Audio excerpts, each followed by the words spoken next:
Hello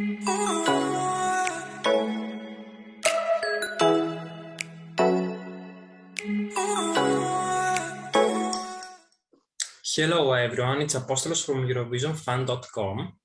And it's Apostolis. And here with us today we have Marko. Hey guys, I want to thank you first of all for inviting me, and I'm saying hello to all of your fans out there. It's our pleasure to have you here with us. Thank you so much. So Marko, this is your first time in Dora. How did you decide to participate in the national final? Well, I was always watching Eurovision as a kid. It was like a huge family event for my entire family, and I always enjoyed, and imagined myself on the big stage.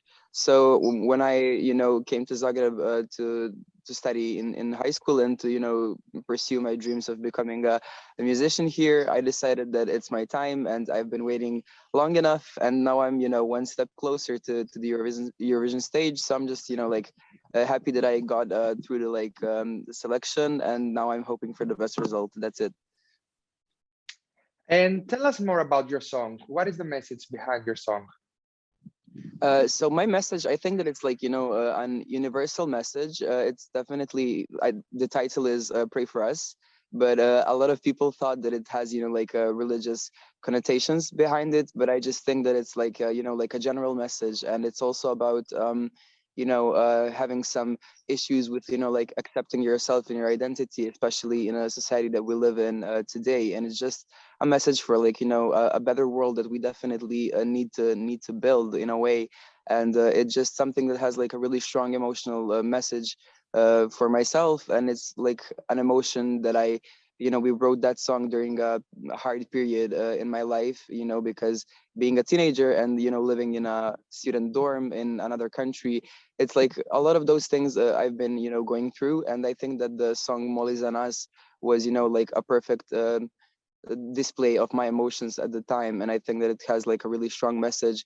But I do love that it's in Croatian, because I think that a lot of people love the Croatian language, and I think that it really sounds cool. So I think that I'm not going to sing it in English if I go to if I go to Eurovision. I think that it's gonna stay in Croatian, because it's like much more emotional that way.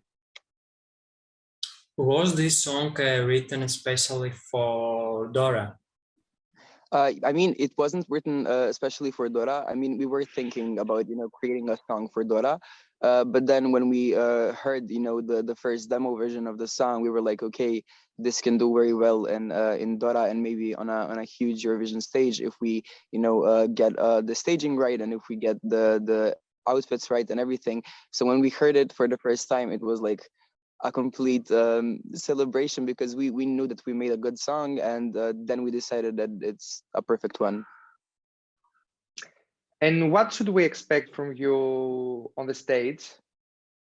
Oh, well, you should definitely expect a dramatic, mystical performance. Like all of the special effects behind me, I'm going to be alone on the stage, but I think that the effects that are going to be, displayed behind me are going to definitely contribute to the song, and it's going to be like a really dark, mystical staging. And also my outfit, I really want to show you guys because it looks so amazing, and I cannot wait for everyone to see it. And it looks really amazing, and I think that the staging and my performance, it's definitely going to be something that's ready for like a worldwide audiences, and it's definitely going to be a good one. And I just cannot wait for you guys to see it. That's it. Can't wait for the whole performance. Yes, I think like tomorrow we are already starting with the rehearsals, and I'm just so ready. Like if somebody gave me a microphone right now and told me to go and perform, I would do that, and I'm just so happy. Do you have any favorite from this year's Dora? From this year's Dora, I mean, I have my friend Tia. She's singing Voli me do neba. And Tia and I have been friends for like 4 years now. We went to the same singing school, and we also like are good friends. We're like actual friends, and the both of us came through to the national selection. and we are supporting each other. We are supportive of each other, and I just think that there is no bad blood between us. And she's my definite favorite, and I'm her definite favorite too. So like that's a nice story of a good friendship. Nice. And now let's talk about Eurovision a little bit. Which is your favorite Eurovision entry from Croatia?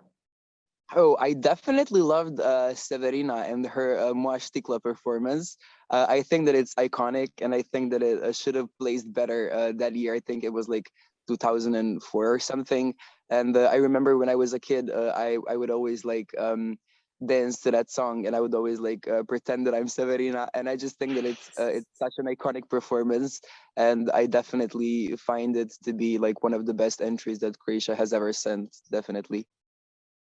Do you have any favorite Eurovision entry in general?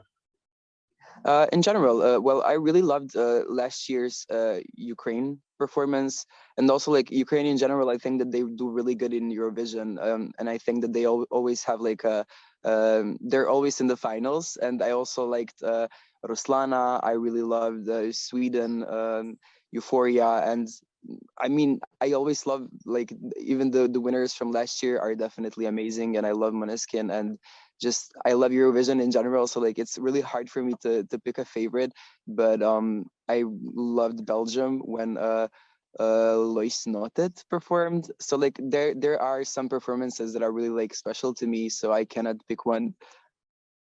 But if you have to pick an Eurovision artist to make a duet with, who would you pick? Oh, definitely Mahmoud. I love his music. I love his music and his like presence and his whole style. And I think that I mean I discovered his music when he was performing solely for Italy, and then after that I've been like such a huge fan. And one of the reasons why I really want to win at Dora is to be able to like meet him in Torino, and I'm just like really hoping that that happens because he's one of my uh, idols in a way. Like I do want to create he's such an inspiration, so I think that it would be like an honor to meet him and to maybe one day collaborate with him. We wish you this to it. We have seen that you have participated in a talent show in Serbia where you were a winner. Would you like to tell us a little things about this experience? Yeah, it was definitely such a cool show. It was like, and it lasted for 11 months. So that's why I think that I'm really ready for the Dora stage and for the Eurovision experience because Pinkove Zvezdice lasted for 11 months, and it was a much more stressful, a much more broadly broadcasted show. And like Eurovision participants were my jury there. Like Milan Stankovic, he performed for Serbia and with the song Ove Balkan, and also Jelena Tomašević, and like I met and Hari Matahari also. So like all of them are Eurovision people who are known to the Eurovision audience, and they were my juries there. And I just think that it was such a cool experience, and I'm like really glad that I participated and won at the end, and because I got so many opportunities because of it. But it was also like really stressful because I was only 11 years old, and it was like a fever dream, I think. And I'm glad for the experience, but I wouldn't recommend like little kids in such environments because it can get like really stressful. And before we come to an end, could you please sing us a small part of your song? Definitely, definitely. Okay. Tu je samo grijeh, a duša biraj. That's it, guys. Thank you very much for this interview. We wish you Thank the you best so of much. luck on Saturday in Dora. Yes, yes. Thank you so much. And I want to thank you for inviting me because it's such a pleasure. Because I'm like really manifesting right now when I'm talking to you guys. Because I love speaking in English, as you can as you can see, because I cannot stop talking. And it was so nice to talk to you. So thank you for inviting me. And that's it. Hope to see you in Turin in May. Thank you so much. I mean, I hope so too. We're gonna see. Thank you Thank you very and good much. luck. Yes. Ooh. Ooh.